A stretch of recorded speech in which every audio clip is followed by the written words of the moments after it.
ஜாதக அமைப்புக்கும் வாஸ்துக்கும் சம்பந்தம் இருக்கு அப்படின்னு சொல்றாங்க. ஒருவருடைய ஜாதகத்தில் சனி கேது இல்லை பார்த்திங்கன்னா அஷ்டமாதிபதி இருக்கிறது, இந்த மாதிரியான இருக்கும் பொழுது அவங்களுக்கு ஒரு நிலையான வீடே அமையாது.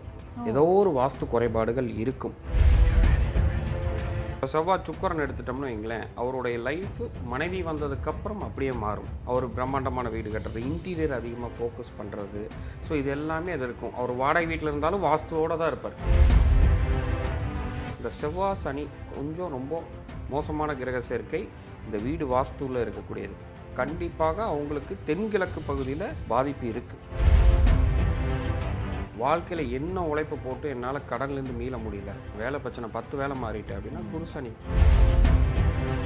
இப்போ இந்த வீட்டை பார்த்தாலே சொல்லிடும், இவருக்கு இங்கே மூளையில் பிரச்சனை இருக்கும், இங்கே இவருக்கு வயிற்றில் பிரச்சனை இருக்கும், இவருக்கு தொழிலில் அடியாக இருக்கும், பொண்ணு தான் இருக்கும் இந்த வீட்டில், பையன் பிறக்கறதுக்கு வாய்ப்பு இல்லை. ஸோ அப்போ இது எல்லாமே கனெக்ட் ஆகிருக்கு. வாஸ்துவை சரி செய்யாமல் எந்த பரிகாரம் பண்ணாலும் பலிக்காது. வாஸ்து தான் சரி செய்யணும், அதுதான் நம்ம கையில் இருக்குது. ஜோதிடமே தெரியாது அப்படின்னு இருப்பாங்க. நம்மளே அந்த பேசிக் அதுக்கு என்ன தேவையோ அந்த அடிப்படையாக வச்சு எப்படி வாஸ்துக்கு செலக்ட் பண்ணணுமோ அதை நம்மளே அந்த கிளாஸில் எடுத்து ஒரு வாஸ்து எப்படி பண்ணுறது, எப்படி ஒரு ஃபேக்ட்ரிக்கு நம்ம சூஸ் பண்ணணும். அதன் ஆன்மீகம் நேயர்களுக்கு வணக்கம். நான் உங்கள் விஜய் பிரியா. ஆன்மீகம் தொடர்பான சந்தேகங்களுக்கு நம்ம ஒவ்வொரு நாளும் தீர்வு கொடுத்துட்ருக்கோம். இந்த நிகழ்ச்சியில் நம்ம கூட யார் இணைஞ்சிருக்காங்க அப்படின்னு பார்த்தீங்கன்னா, ஃபினான்ஷியல் அஸ்ட்ராலஜர் கந்தசாமி அவர்கள் தான் நம்ம கூட இருக்காங்க. அவங்கக்கிட்ட நிறைய விஷயங்கள் நம்ம கேட்டு தெரிஞ்சுக்கலாம். வணக்கம் சார். வணக்கம் மேடம். எப்படி இருக்கீங்க? நல்லா இருக்கேன் சார். உங்கள்கிட்ட ஃபினான்ஷியல் ரீதியாக நம்ம நிறைய கேள்விகள், நிறைய விஷயங்கள் பேசியிருக்கிறோம். அதுலேயும் குறிப்பாக நீங்கள் வாஸ்து ரிலேட்டடாகவும் நிறைய தகவல்கள் எங்களுக்காக கொடுத்துருக்கீங்க. பொதுவாக ஒரு வாஸ்து அப்படின்னு நம்ம பார்க்கும்போது இந்தந்த திசைகளில் இந்தந்த விஷயங்கள் இருந்துச்சு அப்படின்னா அது 100% வாஸ்து அப்படின்னு நம்ம சொல்கிறோம். அதுலேயும் இன்னொரு விஷயம், 100% வாஸ்து யாருக்கும் கிடைக்காது அப்படின்னு சொல்கிறாங்க. ஆனால் ஜாதக அமைப்புக்கும் வாஸ்துக்கும் சம்பந்தம் இருக்குது அப்படின்னு சொல்கிறாங்களே, அதை பற்றின விவரம் எங்களுக்காக கொடுக்க முடியுமா? இப்போ எல்லாத்துக்கும் வீடு இந்த மாதிரியான விஷயங்கள் அமையணும், நான் இந்த மாதிரி பெரிய வீடை கட்டணும், உள்ள இன்டீரியர் இந்த மாதிரி பண்ணணுங்கிறது நிறையா ஒரு 90% ஆஃப் பீப்புள்ஸ்க்கு இருக்குது. ஒரு சிலருக்கு அப்பார்ட்மெண்ட்டே பிடிக்காது, ஒரு சிலருக்கு அப்பார்ட்மெண்ட் போகிறது தான் ரொம்ப ஆசை, பட் நான் இங்கே இருக்கேன் அப்படிங்கிறது. அப்போ அந்த ஜாதகத்தில் 4ஆம் பாவமும் செவ்வாயும் மெயினாக நீங்கள் இருக்கக்கூடிய ஒரு அமைப்பை சொல்லும். இந்த 3 விஷயந்தான், 4ஆம் பாவம், பாவாதிபதியும் செவ்வாயும். இப்போ உதாரணத்துக்கு சொல்ல போனால், இப்போது 4ஆம் பாவம் ஃபஸ்ட் எடுத்துக்கும். அதில் ஒருவருடைய ஜாதகத்தில் சனி கேது இல்லை பார்த்திங்கன்னா அஷ்டமாதிபதி இருக்கிறது, இந்த மாதிரியான இருக்கும் பொழுது அவங்களுக்கு ஒரு நிலையான வீடே அமையாது. ஏதோ ஒரு வாஸ்து குறைபாடுகள் இருக்கும். இப்போது செவ்வாய் கூட பார்த்திங்கன்னா மெயின் செவ்வாய் தான், அதுக்கப்புறம் தான் 4ஆம் அதிபதி. செவ்வாய் சுக்கிரன் சேர்க்க, செவ்வாய் சூரியன் சேர்க்க, செவ்வாய் புதன், செவ்வாய் குரு, ஸோ இந்த அமைப்பில் இருக்கவங்க, சுபகிரக அமைப்பு இருக்கிறவங்க கண்டிப்பாக ஒரு நல்ல வாஸ்துவோடையான வீட்டில் தான் கூடி இருப்பாங்க. இப்போ இன்னும் குறிப்பிட்டு நம்ம சொல்ல போனோம்னா, ஒருவரோட ஜாதகத்தில் செவ்வாய் சூரியன் இருந்தால் அவங்க அப்பார்ட்மெண்ட்டில் இருப்பாங்க. அதுவும் பர்ஃபெக்டான ஒரு சூப்பரான ஏரியாவில், ஒரு விஐபியாக சார்ந்து இருக்கக்கூடிய ஏரியாவில் நல்லா வாஸ்து பிரகாரம் இருக்காங்க. அவங்களுக்கு அப்பார்ட்மெண்ட் லைஃப் ரொம்ப பிடிக்கும். ஒருவருடைய ஜாதகத்தில் செவ்வாய் குரு இருக்குன்னு வச்சுப்போம், அவங்களுக்கு கண்டிப்பாக முழுமையான வாஸ்து அடிப்படையான வீட்டில் தான் இருப்பாங்க. இது கூட நம்ம 2 காம்பினேஷனாக நம்ம எடுக்கலாம். இப்போ நான் அதை கூட ஒவ்வொன்றா சொல்லிகிட்டே வரும்பொழுது, இப்போ செவ்வாய் குரு இருக்கும், ஏன்னா 4ஆம் அதிபதியில் சனிக்கேது தொடர்பு இருக்கும். அப்போ என்னென்னா, ஒரு வாஸ்து தவறான வாஸ்துக்கு போய் அங்கே இருந்து அதுக்கப்புறம் ஒரு லைஃப்பில் ஒரு 30+ ஏஜ் ஆகும்போது நிலையான வாஸ்துக்கு வருவாங்க. ஸோ இது பார்த்திங்கன்னா ஒரு அமைப்பு. அப்போது ஒவ்வொரு கிரகங்களுடைய சேர்க்கையை பொறுத்து அவங்க வீடே அமையுது. அப்போ மெயினாக உங்கள் ஜாதகத்திலே தெரிஞ்சிடும், அதாவது இவர் வாஸ்து குறைபாடில் இருக்காரா, இவர் வாஸ்து இல்லாமல் இருக்காரா, இப்போ எந்த மாதிரி ஒரு நிலையான வாஸ்து இருக்கா, எந்த பாவம் அடிபட்டிருக்கு அப்படிங்கிறது எல்லாமே அந்த செவ்வாய் 4ஆம் பாவம் பாவாதிபதி கூடயே உங்களுக்கு எல்லாமே கவர் ஆயிரும். கண்டிப்பாக சார். இப்படி நம்ம பார்க்கும்போது இப்போ வாடகை வீடுக்கும் சொந்த வீடுக்கும் இருக்கிற வித்தியாசம் இருக்குல்ல சார். ஒருத்தர் வாடகை வீட்டில் இருக்கிறாரு அப்படின்னா அவர் டக்குன்னு வீடை மாற்றிட்டு ஓகே வேறு வீடு மாறி போகலாம். ஆனால் சொந்த வீட்டில் இருக்கிறவர் அப்படி கிடையாது. ஸோ அந்த வீட்டிலே தான் இருந்தாகணும். இப்போ அதையும் ஜாதகத்தையும் வச்சு கணிக்க முடியுமா சார்? தாராளமாக கணிக்கலாங்க. இப்போ வாடகை வீட்டில் இருக்கிறதும் அந்த மாதிரியான வாஸ்து குறைபாடுல இருப்பாருங்க. இப்போ செவ்வாய் சுக்கரன் எடுத்துட்டோம்னு வைங்களேன், அவருடைய லைஃப் மனைவி வந்ததுக்கப்புறம் அப்படியே மாறும். அவர் பிரம்மாண்டமான வீடு கட்டுறது, இன்டீரியர் அதிகமாக ஃபோக்கஸ் பண்ணுறது, ஸோ இது எல்லாமே அது இருக்கும். அவர் வாடகை வீட்டில் இருந்தாலும் வாஸ்துவோடு தான் இருப்பார். புரியுதுங்களா? ஒரு சொந்த வீடா வாடகை வீட்டில் இருப்பாராங்கிறது மற்ற கிரகத்தை வச்சு நம்ம 4ஆம் பாவம் திசாபுத்தி வச்சு டிசைட் பண்ணுறோம். பட் அவர் இருக்கக்கூடிய வீடு வாஸ்து பிரகாரம் இருக்கா, இல்லை வாஸ்து இல்லாமல் இருக்கா? ஏன்னா இப்போது செவ்வாய் சனி மேக்ஸிமம் சேர்ந்துருச்சுன்னா ஒரு சிலர் வந்து என்னென்னா ராகு மட்டும் கொஞ்சம் அசுபத்துவமாக இருந்தால் வாஸ்துவே நம்புறதில்ல அவங்க. இது வந்து நிறையா ஆரோஸ்கோப் நிறையா வீட்டை நான் வந்து பார்த்ததை வச்சு சொல்கிறேன். ஒன்றா அவங்க மனைவி கால் பண்ணியிருப்பாங்க, இல்லைன்னா வந்து அவங்க அப்பா, இந்த மாதிரி அவங்களுடைய வழியில் நம்ம போய் செக் பண்ணும்போது அவங்களுக்கு இது இன்ட்ரெஸ்டே இல்லை. ஒய்ஃபுக்காக செக் பண்ணுறேன், அப்பாவுக்காக செக் பண்ணுறேன் இப்படின்னு சொல்லக்கூடிய விஷயம் இருக்குது. பட் நம்ம அதை சொல்லி ரெக்டிஃபை பண்ணுறாங்கன்னா அதுவும் பண்ண மாட்டாங்க. ஒரு இதுக்கு பார்த்துக்குவாங்க, இதுக்கு என் வாழ்க்கைக்கு என்ன சம்மந்தம் அப்படின்னே போகிறது நிறையா பார்த்துருக்கேன். இந்த செவ்வாய் சனி கொஞ்சம் ரொம்ப மோசமான கிரக சேர்க்கை இந்த வீடு வாஸ்துவில் இருக்கக்கூடியதுக்கு. கண்டிப்பாக அவங்களுக்கு தென்கிழக்கு பகுதியில் பாதிப்பு இருக்குது. ஓகே சார், இப்போ பொதுவாக நம்மளுடைய ஜாதகத்தில் இந்தந்த கிரகங்கள் வந்து சேர்ந்துச்சுன்னா மிகப்பெரிய ஆபத்துகள்னு நம்ம சொல்கிறோம். ஸோ அப்படி பார்க்கும்போது இந்தந்த ஜாதக அமைப்புகள் இருந்துச்சுன்னா வாடகை வீட்லேயோ இல்லை சொந்த வீட்லேயோ இந்தந்த திசைகள் பாதிக்கப்பட்டிருக்கும் கண்டிப்பாக அப்படின்றத வச்சு கூற முடியுமா? தாராளமாக. இப்போ வந்து ஒருத்தருடைய ஜாதகத்தில் குரு சனி சேர்க்கை வடகிழக்கில் வந்து பார்த்திங்கன்னா கண்டிப்பாக பாதிப்பு இருக்கும். வாழ்க்கையில் என்ன உழைப்பு போட்டு என்னால் கடன்லேருந்து மீள முடியல, நான் வேலைக்கே போயிட்டுருக்கேன், வேலை பிரச்சனை 10 வேலை மாறிட்டேன் அப்படின்னா குரு சனி. ஓகே. இல்லை குரு வந்து 6, 8, 12 மறைஞ்சிருக்கும். இந்த காம்பினேஷன் இருந்தால் தான் வடகிழக்கு. தென்கிழக்கு எடுத்துக்கங்க, சுக்கிரன் சனி, சுக்கிரன் கேது அப்படி இருக்கும்போது தென்கிழக்கு பகுதி ஃபுல்லாக அவங்களுக்கு வந்து கண்டிப்பாக ஒரு பாதிப்படைஞ்சிருக்கும். ஒரு நீச்ச வாசல் வச்சுருப்பாங்க. ஸோ அந்த இடத்துல வந்து பார்த்திங்கன்னா ரொம்ப குழி பண்ணியிருப்பாங்க, பள்ளம் பண்ணியிருப்பாங்க, வடகிழக்கு மேலே ஏற்றி பள்ளம் பண்ணியிருப்பாங்க. அப்போ கையில் காசே தங்காது. வீட்டில் இருக்க பெண்களுக்கு ஹெல்த் இஷ்யூஸ் வரும், வயிறு சார்ந்தது குடல் சார்ந்த பிரச்சனைகள் எல்லாமே வரும். அப்போது சனி எடுத்துட்டிங்கன்னா இந்த மாதிரி ஒவ்வொரு கிரகங்கள் எங்கே பாதிப்பு இருக்கோ அதை சார்ந்த பிரச்சனைகள் அவங்க வீட்டில் கண்டிப்பாக இருக்கும்.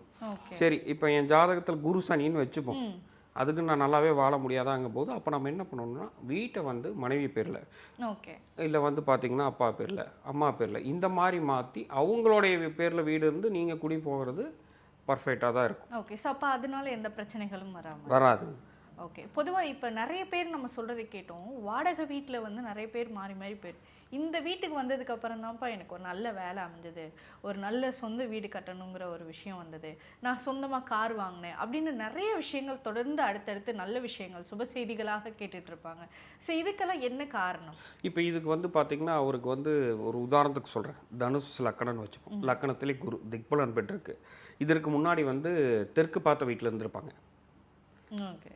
இப்போ அதுக்கப்புறம் வரும்போது வடக்கு பார்த்த வீடுகளில் அவங்க வந்திருப்பாங்க. அந்த குரு லக்கணத்தில் இருக்கிற குரு என்ன பண்ணணும்னா, இல்லை வெறும் லக்கணன்ட்டு இல்லை, சுபத்தன்மையாக குரு இருக்கும்போது அந்த வடக்கு வந்தோன்னா அவங்க வாழ்க்கையில் ஒரு அப்லிஃப்ட் அவங்களையே அறியாமல் அப்படியே வந்து ஒரு குட் திங்ஸ் ஹேப்பனிங்காக இருக்கும். ஸோ அதனால் அந்த ஜாதகம் ஏன் இப்போ நான் வந்து வாஸ்துவும் ஜாதகம் ரொம்ப இம்பார்ட்டன்ஸ் கொடுக்குறோம்னா, இப்போ நீங்கள் ஒரு விஷயம் உங்கள் ஜாதகத்தில் என்ன கிரகம் ஸ்ட்ராங்கோ அதுக்கான திசை பார்த்து வீட்டு போயிடணும். எல்லாத்துக்கும் காமனாக ஃபிக்ஸ் ஆகிருக்கு. ஓகே, நார்த்து பார்த்து சைட்டாக ஓகே பண்ணிடலாம்ப்பா, சவுத்தாக ஓகே, இதை ரெண்டு தாண்டி எது வந்தாலும் ரிஜெக்ட் பண்ணுறாங்க. அப்படி கிடையவே கிடையாது. இப்போ ஒருத்தருடைய ஜாதகத்தில் சனி சுக்கிரன் சனி சூரியன் சேர்க்கை இருக்குது, இல்லை பார்வை இருக்குது, தாராளமாக மேற்கு பார்த்து வீட்டில் உட்கார வைக்கலாம். எத்தனையோ பேர்த்து அந்த மாதிரிலாம் செலக்ட் பண்ணி அவங்க மேலே அடுத்தடுத்த கட்டத்துக்கெலாம் போயிருக்காங்க. அப்போது ஒரு இடத்துல உங்கள் கிரகம் தான் அங்கே சொல்லுமே தவிர காமனாக இந்த வடக்கு பார்த்த வீடெல்லாம் சூப்பராக இருக்கும், தெற்கு பார்த்த வீடெல்லாம் போனால் நல்லா இருக்குங்கிறது கிடையாது. ஓகே. பொதுவாக நம்ம ஒரு விஷயம் பார்க்குறோம், சராசரியாக இந்த வாஸ்து அமைப்பு கரெக்டாக இருக்குது அப்படின்னு நம்ம ஒரு வீடு கட்டியிருக்கோம். ஆனால் மேல் வீட்டுக்காரவங்களுக்கும் கீழ் வீட்டுக்காரவங்களுக்கும் பெருசாக டிஃப்ரெண்ட் இருக்கும். அவங்களுக்கு நல்லது நடக்குது, எனக்கு நடக்கலையே, ஆனால் நாங்கள் ஒரே வாஸ்து அமைப்பில் தானே இருக்கோம் அப்படிங்கிற ஒரு விஷயம் பார்க்குறாங்கல்ல. பர்ஃபெக்டாக கேட்டீங்க. நானே இதை சொல்லணும்னு நினச்சேன். இது நான் போய் அட்டன் பண்ணது. ஸோ இது வந்து பார்த்திங்கன்னா திருப்பூரில் இருக்காங்க. அவங்க வீடு வந்து பார்த்திங்கன்னா பர்ஃபெக்டாக வேறு ஒரு வாஸ்து நிபுணரை கூப்பிட்டு பண்ணிட்டாங்க. ஒரு குறை சொல்லவே முடியாது. சூப்பராக வந்து இருக்குது அது வீடு. அது வந்து லைன் வில்லா, கேட்டட் கம்யூனிட்டி மாதிரி வில்லா, நார்த்து பார்த்தது. அங்கே ஒரு 3 வீடு 4 வீடு இருக்காங்க. அதில் வந்து பார்த்திங்கன்னா ஒரு சில கம்பெனி வச்சுருக்காரு, ஒரு சிலர் வந்து பார்த்திங்கன்னா ஐஏ பொசிஷனில் இருக்காங்க. இவங்களுக்கு இந்த வீட்டுக்கு வந்ததுலேருந்து பிரச்சனை மேலே பிரச்சனை. ஓகே. நார்த்து பார்த்ததை எடுத்திருக்கோம், ஏன் மற்ற 3 வீடு நல்லா இருக்காங்க, எங்களுக்கு மட்டும் என்ன ஒரே இதை ஒரு அளவு ஒன்றும் மாறல, டிட்டோவாக இருக்கும். போய் வாஸ்து எல்லாமே பார்த்தா அட்டகாசமாக இருக்குது. உங்கள் வாஸ்து நிபுணரை வச்சு தான் பண்ணியிருக்காங்க. இப்போ இந்த இடத்துல தான் எது ஜெயிக்குதுன்னா ஜாதகம். அவர் ஜாதகத்தில் அவர் வீடு வந்து அவர் பேரில் இருக்குது. அவர் ஜாதகத்தில் வந்து பார்த்திங்கன்னா குரு சனி ராகு சேர்க்கை. ஓகே. இந்த வீட்டுக்கு வந்தோன்னே அவருக்கு பேட் ஹேபிட்ஸ் அதிகமாகுது, ஒர்க்கை கவனிக்க மாட்டேறாரு. ஸோ அவருடைய கான்சன்ட்ரேஷன் மிஸ் ஆகுது, ஹெல்த் இஷ்யூஸ் அதிகமாகுது. பட் வாஸ்து பிரகாரம் எல்லாம் நல்லா இருக்கு. இப்போ அவருடைய ஜாதகத்தில் சுக்கிர புத்தி ஸ்டார்ட்டு. சரின்னு அவங்க மனைவி வந்து இந்த மாதிரி கேட்குறாங்க. நம்ம போகிறோம், சார் எல்லாம் பார்த்தாச்சு, பார்த்து தான் பண்ணோம், திரும்பி இருக்குது, எங்களுக்கு இதில் நம்பிக்கையே போயிடுச்சு. ஸோ இருந்தாலும் ஏதோ ஒரு மற்ற 3 வீடு எப்படி நல்லா இருக்குது, அப்போ நம்மளது எதுவும் சரியில்லை அப்படிங்கும்போது தான் அப்போ தான் இந்த ஜாதகம் நம்மளுக்கு கை கொடுக்கும். நீங்கள் வெறுமனே வாஸ்து வச்சு போகிறக்கும் உங்களுடைய ஜாதகத்தில் இந்த திசை பார்த்து எனக்கு செட் ஆகுமா அப்படின்னு. அப்போ நம்ம சொன்னோம், சார் ஒன்றா வீடை வந்து மனைவி பேரில் மாற்றோம், இல்லைன்னா அந்த வீட்டை விட்டுட்டு உங்களுக்கு சுக்கிரன் ஸ்ட்ராங்காக இருக்குது, சவுத் ஃபேஸிங்கில் மாறிக்கிங்க அப்படின்னு நம்ம சொல்கிறோம். ஸோ அப்போ அவங்களுக்கு என்னென்னா இங்கேருந்து அங்கே மாறினோடனே அவங்களுக்கு வித்தியாசம் தெரியுது. ஓகே. எகைன் அவருக்கு ஆர்டர் வருது. ஸோ அடுத்தடுத்து இது போகிறாரு, அந்த ஹேபிட்ஸ் எல்லாமே அப்படியே ஸ்டாப் பண்ணுறாங்க. ஸோ அந்த வளர்ச்சி அப்போது ஒருத்தங்க ஒரு வாஸ்து அமைப்பு பர்ஃபெக்டாக போயும் ஏன் பாதிக்குது அப்படின்னா அவங்க ஜாதகத்தை தான் நம்ம மெயினாக பார்க்கணும். இதுதான் மேஜர் கீ பாயிண்ட்ஸு. இதை தாண்டி வந்து பார்த்திங்கன்னா உங்களுக்கு நீங்கள் மற்ற எல்லாமே என்விரான்மெண்டல் வாஸ்து, நம்மளை சுற்றி இருக்கக்கூடிய விஷயங்கள் எல்லாமே, இப்போ தெருக்குத்து, இதெல்லாம் பர்ஃபெக்டாக நீங்கள் பார்த்து வச்சு உங்களுக்கு வந்து இப்போ உதாரணத்துக்கு சனிக்கு எது சேர்க்க, சனி வந்து பார்த்திங்கன்னா ஒரு 8-12 இந்த மாதிரியான சுச்சுவேஷனில் இருக்கார். ஒரு அப்போது மேற்கு பார்த்து பாருங்கள், அவங்க பக்கத்தில் மேற்கு பார்த்து வீடு கட்டி தான் மேலே போயிட்டாங்க. நான் மேற்கு பார்த்த வீட்டில் நான் இருப்பேன்னு இருந்தீங்கன்னால் பிஸ்னஸ் லாஸு, சூசைட் தாட்ஸு, இது எல்லாம் கண்டிப்பாக வரும். அந்த வீட்டிலேருந்து வளர்ச்சி அடையவே முடியாது. என்ன வேணால் வாஸ்து 100% பர்ஃபெக்டாக இருக்கட்டும், உங்களுக்கு எந்த கிரகம் பலமோ அந்த திசையை பார்த்து போங்க. நான் அதனால தான் எப்போ வாஸ்து பார்க்க போனாலும் மேக்ஸிமம் அவங்க ஹாரோஸ்கோப்பையும் பார்த்துட்டு தான் நான் அடுத்த இதுக்கே போவேன். இல்லைன்னா இந்த சொல்யூஷன் நம்ம கண்டுபிடிக்க முடியாது. எப்படி இப்போ நான் சொன்ன எக்ஸாம்பிள் அவங்க திருப்பூரில் இந்த மாதிரி நிறைய விஷயங்கள் பார்த்துருக்கேன். ஏன் இப்போ நான் இருக்க ஏரியாலேயே வந்து பார்த்திங்கன்னா ரிலேஷன் வீடு போகிறப்போ அவங்க சேம் ஒரே இது தான்.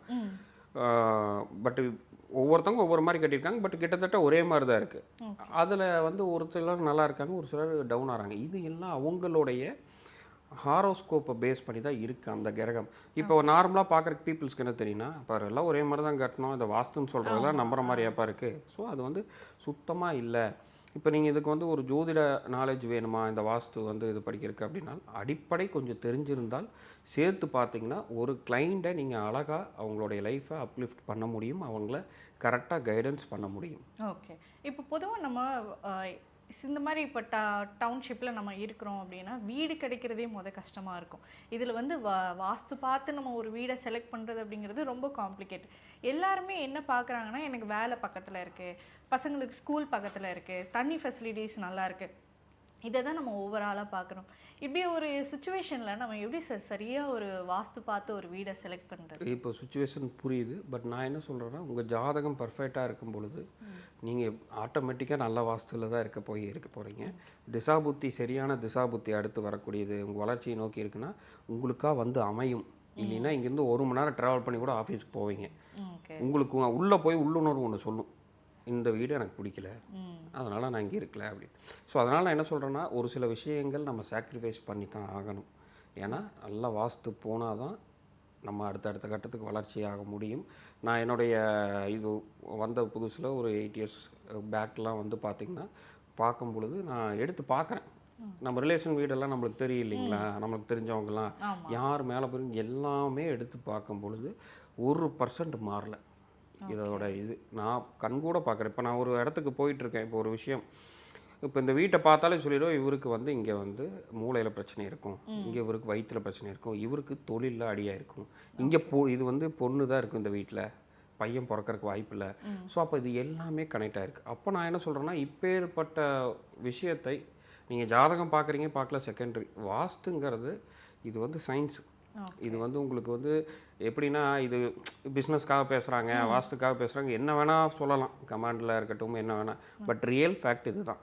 நீங்கள் வந்து வடகிழக்கில் ஒரு செட்டை போட்டு மூடி ஒரு 3 மாதம் அந்த வீட்டில் இருந்து பாருங்கள், என்னென்ன விஷயங்கள் என்னென்ன தொந்தரவு வருதுன்னு பார்ப்போம். புரியுதுங்களா? அந்த அளவுக்கு அது கொடுக்கக்கூடிய ப்ரெஷர் வந்து தாங்க முடியாது. அப்போது கொஞ்சம் சாக்ரிஃபைஸ் பண்ணி, அட்லீஸ்ட் என்னால் எதையுமே பண்ண முடியல, நார்த் ஈஸ்ட் ஓப்பனாக இருக்க மாதிரி, சன்லைட் உள்ளே வர மாதிரி கொஞ்சம் விண்டோஸ் வச்சு அந்த மாதிரியாவது கடைசிக்கு போகிறது என்னுடைய ஒப்பீனியன். கடைசிக்கு எனக்கு ஆப்ஷனே இல்லை சார். நான் சென்னை வந்துட்டேன், என் வீடு வந்து திருச்சியோ கோயம்புத்தூரோ என்னமோ, நான் ஒர்க்குக்காக வந்திருக்கேன், இங்கே என்னால் அலைய முடியல. அப்படிங்கும்போது நார்த் ஈஸ்ட்டில் இருக்கக்கூடிய ஏதாவது, ஸோ அந்த இடத்துல நார்மல் வாஸ்து போட்டு அந்த இடத்துல வந்து water tank, under ground water tank இருக்கிறதா இருக்கட்டும், கொஞ்சம் ஓப்பனிங்காக சன்லைட் உள்ளே வர மாதிரியா இருக்கிறதாதும் பண்ணிக்கிறது கொஞ்சம் சால சிறந்ததாக இருக்கும். ஏன்னா மற்ற பிரச்சனையை ஹேண்டில் பண்ணுற சக்தி கொடுக்கும் கண்டிப்பாக அந்த வடகிழக்கு ஓப்பனாக இருக்கிறது. Okay sir. பொதுவாக நீங்கள் சொல்லியிருந்தீங்க சனி குரு வந்து சேர்ந்திருந்தால் சில பாதிப்புகளும், கேது சனி சேர்ந்திருந்தாலும் சில பாதிப்புகளை ஏற்படுத்தும் அப்படின்னு. இப்போது ஒருத்தருக்கு ஜாதக அமைப்பு இப்படி சேர்க்கை இருக்குது அப்படின்னா அந்த வீட்டுகளில் பிரச்சனை இருக்குது. அவரும் வாஸ்து முறைப்படி அந்த இடத்த வந்து இடித்து கட்டிட்டாவோ இல்லை அதை அப்படியே விட்டுட்டாவோ ஜாதகத்தில் இருக்கக்கூடிய கிரகங்கள் அப்படியே தானே இருக்கும். அப்போ என்ன பாதிப்பு வந்து ஏற்படும் அப்படிங்க? இப்போ ஒரு பாதிப்பும் வந்து இப்போ நம்ம என்னென்னா, நான் எல்லாமே சொல்லுவேன், நிறைய கிளைண்ட்ஸ் வந்து சார் பரிகாரம் சொல்லுங்கள், இதை வந்து நான் இது பண்ணணும், பார்த்துக்கணும், இது பண்ணணும், வாஸ்து இதெல்லாம். நீங்கள் பரிகாரங்கிறது நீங்கள் பண்ணலாம், ஹோமம் பண்ணுங்கள், வழிபாடு பண்ணுங்கள், இதெல்லாம் பண்ணலாம். வாஸ்துவை சரி செய்யாமல் எந்த பரிகாரம் பண்ணாலும் பலிக்காது. வாஸ்து தான் சரி செய்யணும், அதுதான் நம்ம கையில் இருக்குது. உங்கள் ராசி எனக்கு ரிஷப ராசி பிடிக்கல, நான் மேச ராசிக்கு போயிடுறேன், நான் வந்து மிதுன ராசிக்கு வந்துடுறேன், இப்போ அடுத்த வருஷம் குரு பயிற்சி நடக்குது, கடக ராசியாக மாற்ற முடியுமா? முடியாது. பிறந்த கட்டம் அப்படியே தான் இருக்கும். ஏன் நம்ம இப்போ வந்து பிரசனம்ங்கிற ஒரு விஷயம் வருதுன்னா, இப்போ நீங்கள் கேட்டதுக்காக சொல்கிறேன், உங்கள் ஜாதகத்தில் இருக்கக்கூடிய கர்மா நீங்கிருச்சா நீங்களையான்னு பிரசனத்து மூலியமாக தான் தெரியும். ஓகே, அது கட்டம் மாற போகிறது இல்லை. அப்போ பிரசனம் தான் இவங்களுக்கு இன்னும் கர்மா இருக்குது, ஸோ இன்னும் அது கழியலை, ஸோ இவங்களோட விஷயம் நடந்துகிட்ருக்கு, இல்லை இவங்களுக்கு கர்மா முடிஞ்சிருச்சு, அனுபவிச்சு முடிச்சிட்டாங்கன்னு நம்ம ஏன் அந்த சோழி பிரசனம் பார்த்து நம்ம அதை சொல்கிறோம்னா அப்போ தான் அதில் தெரியும். ஏன்னா அது கட்டம் மாறாது. இப்போ நம்ம அதுக்கு தான் என்ன பண்ணுறோம்னா, ராசி கட்டத்தை மாற்ற முடியாது, வீட்டையாவது சரியாக அமைச்சிட்டு நம்ம உட்காருவோம். அப்போ அந்த மாதிரியான விஷயங்கள் பண்ணிக்கிறதுக்கு தான் இந்த வாஸ்துவோடைய சாஸ்திரம் நம்ம பயன்படுத்துகிறோம். Okay sir. ஸோ நீங்கள் ஏற்கனவே ஃபினான்ஷியல் விஷயமா நிறைய சொல்லியிருக்கீங்க, அது போக வாஸ்து குறிப்புகளும் ஜோதிடத்துலேயும் வந்து நிறைய விஷயங்கள் கொடுத்துட்ருக்கீங்க. இப்போது இதுக்கான வகுப்புகள் ஏதாவது நடத்துகிறீங்களா? நிறைய பேர் இதை வந்து தெரிஞ்சுக்கணும், இதை கற்றுக்கணும் அப்படிங்கிற ஒரு ஆர்வம் இருக்குல்ல, இதற்கான கிளாஸ் ஏதாவது? தாராளமாக நம்ம வாஸ்து கிளாஸ் ஆன்லைனில் எடுக்கிறோம், டைரக்ட் எடுக்கிறோம். இப்போ ஆன்லைனில் டிசம்பர் மந்த்து கடைசியில் எடுக்கிறோம். ஸோ இதில் வந்து நம்ம தான் அந்த பேசிக்கான இதுக்கு வந்து நிறைய பேருக்கு நான் ஜோதிடமே தெரியாது அப்படின்னு இருப்பாங்க. நம்மளே அந்த பேசிக் அதுக்கு என்ன தேவையோ அந்த அடிப்படையாக வச்சு எப்படி வாஸ்துக்கு செலக்ட் பண்ணணுமோ அதை வந்து நம்மளே அந்த கிளாஸில் எடுத்து ஒரு வாஸ்து எப்படி பண்ணுறது, எப்படி ஒரு ஃபேக்ட்ரிக்கு நம்ம சூஸ் பண்ணணும், எப்படி வந்து ஒரு ஸ்கூலுக்கு, எப்படி ஒரு காலேஜ், ஸோ ஒரு பிஸ்னஸ் பண்ணுற இடத்துலையும் எப்படி இருக்கணும், ஒரு வீடு எப்படி இருக்கணும், ஒரு அப்பார்ட்மெண்ட்டுக்கு எப்படி இருக்குங்கிறது எல்லாமே அந்த வகுப்பில் க்ளீனாக நம்ம சொல்லி தந்துட்டுருக்கோம். ஸோ நம்ம மேக்ஸிமம் என்னென்னா இந்த விஷயம் எல்லாத்துக்கும் போய் சேரணும், அவ்வளவுதான். ஏன்னா நான் எனக்கு ஒருத்தர் சொல்லாமல் எனக்கு தெரிஞ்சிருக்காது, நான் அவரை சொல்லி உடனே அப்படியே நம்ம ஒப்பிக்கிறது இல்லை, அங்கே உட்காந்து பார்க்குறோம், அது ரியலாக இருக்குது, உணர்வுபூர்வமாக தான் ஒரு விஷயத்த கொடுக்குறோம். ஏன்னா இப்போ நிறைய பேர்த்துக்கு தெரியாது. இப்போ நிறைய பேர் நான் ரீசெண்டாக நான் வந்து பண்ணுறது, சார் இதோட 10 பேர்த்த பார்த்துட்டேன், வாஸ்து பார்க்காமையும் இருக்க முடியல. இப்போ நான் வாஸ்து பிரகாரம் தான் இருக்கேன், எனக்குன்னா இந்த கிரகம் தான் மெயின். ஓகே, நீங்கள் வெறுமனே வாஸ்து வச்சு சக்ஸஸ் பண்ணுறது கொஞ்சம் கஷ்டம். உங்களுக்கு நார்மலாக சுபத்துவம் இருக்குது அப்படிங்கும்போது நார்த்து பார்த்து அவங்களுக்கு சூப்பராகிடும். ஏன்னா அது குரு வந்து சுபத்துவமாக இருக்குது, அப்போ அதுக்கு அதிபதி குரு நார்த் ஈஸ்ட்டில் இருக்கும்போது தாராளமாக அவங்க அடுத்தடுத்து மேலே வந்துடுவாங்க. இப்போ குரு போய் 8ல் இருக்குது, அஷ்டமத்தில் இருக்குது, அப்போ அவங்க நார்த்து பார்த்து ஃபேஸிங்கில் இருந்தாங்கன்னா, ஒரு சின்ன ஒரு எக்ஸாம்பிள் சொல்லி முடிச்சிடுறேன். கோயம்புத்தூரில் வந்து பார்த்திங்கன்னா அவர் வந்து சிம்ம லக்கணம், ஓகே, அவருக்கு வந்து பார்த்திங்கன்னா 8ல் குரு இருக்குது. அவருடைய வாழ்க்கையில் ஒரு நல்ல ஒரு பெரிய அளவில் வந்துட்டு இருந்தார். எப்போ வந்து நார்த்து பார்த்த வில்லாக்கு போனாரோ, ஓகே, இத்தனைக்கும் ஒரு பெரிய பில்டர் அவங்க கோயம்புத்தூரில் ஒரு நார்த்து பார்த்து வில்லாக்கு போயிருக்காங்க, மற்றவங்கெல்லாம் நல்லா வராங்க. அவருடைய நியர்லி மந்த்லி 30 lakhs ஏர்ன் பண்ணிட்டு இருந்தவர் இப்போ வந்து ஒரு 3 crore கிட்ட கடனாகி அவருக்கு இன்கமும் இல்லாமல் ரொம்ப கஷ்டப்படக்கூடிய சூழல் உருவாகுது.